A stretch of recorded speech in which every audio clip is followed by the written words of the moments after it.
Meanwhile, the movement to slow Donald Trump's campaign is trying to coalesce, reportedly encouraging John Kasich to get out of the way and deliver his supporters to Marco Rubio. Right now, the Real Clear Politics poll average shows Rubio in third place behind Trump and Ted Cruz. Amid calls to exit the race, Kasich addressed his reason for being in it, and it might not be to win the White House. I know how a lot of people feel. First of all, I don't know if my purpose is to be president. My purpose is to be out here doing what I think I need to be doing, and we'll see where it ends up.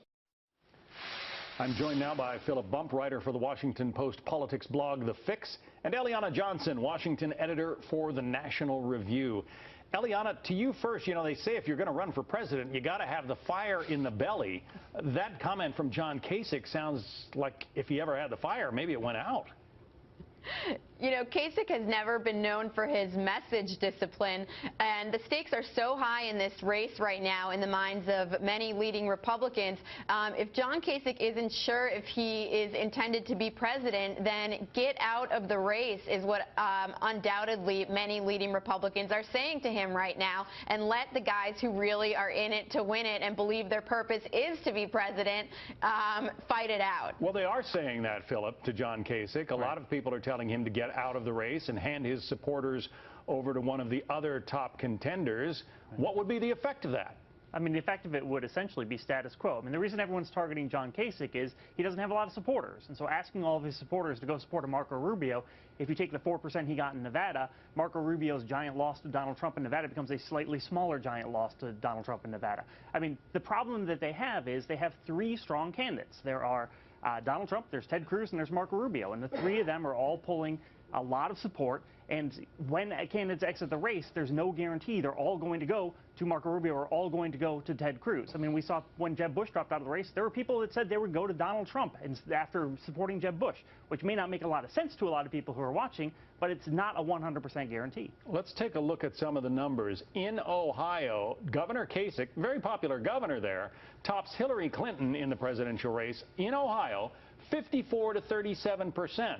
But if you look at his numbers against Donald Trump, he's losing to Trump 31-26 in his own home state. Eliana, that can't bode well. I mean, if he's planning to grab Ohio and all of its electoral votes to try to take him to the convention, doesn't seem like it's working.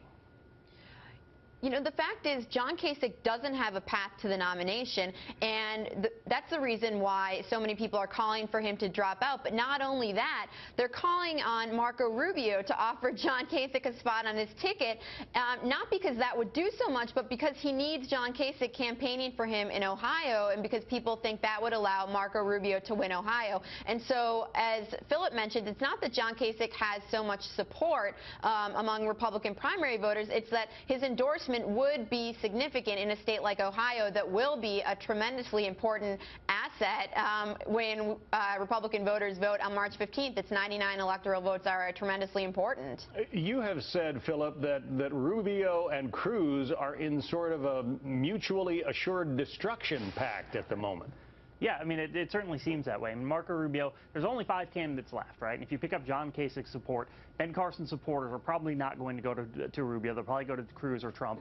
And so you end up with this dynamic where you have Donald Trump just shy of 50% and Cruz and Rubio essentially splitting the rest. And as long as they're splitting the rest of that support, and again, if Ted Cruz dropped out, I'm not sure all the support would go to Marco Rubio. I think that's not a fair thing to assume either. But with both of them in the race, both of them at this second tier, I don't see how you possibly can take Donald Trump out unless Donald Trump himself does something, or unless people go hard after Donald Trump and actually drive down his numbers independently. Do you see that happening, Eliana? I mean, do you see, you know, Marco Rubio, we had him on in our first hour from Fox and Friends, arguing that if every other candidate would get out of the race, then Donald Trump would be left with less than 50%, and all that other support would go to whoever is left. Do you see that happening? Look, crazy things have happened in this race. I think we're going to know more about Ted Cruz's prospects on March 1st. They're looking dim right now. And Marco Rubio has got to win the state of Florida on March 15th. If he doesn't, his candidacy is dead. But until then, I think it's a little bit premature to say that there's no other candidate aside from Trump in a three-man race that has a path to the nomination. I think on March 15th, we'll really know based on Marco Rubio's fate in Florida. Yeah, as Karl Rove told us earlier, only about a tenth of the delegates that you need to win the nomination have been allocated on the Republican side so far. Philip Bump, Eliana Johnson, good to talk to you. Thank you both. Thank you.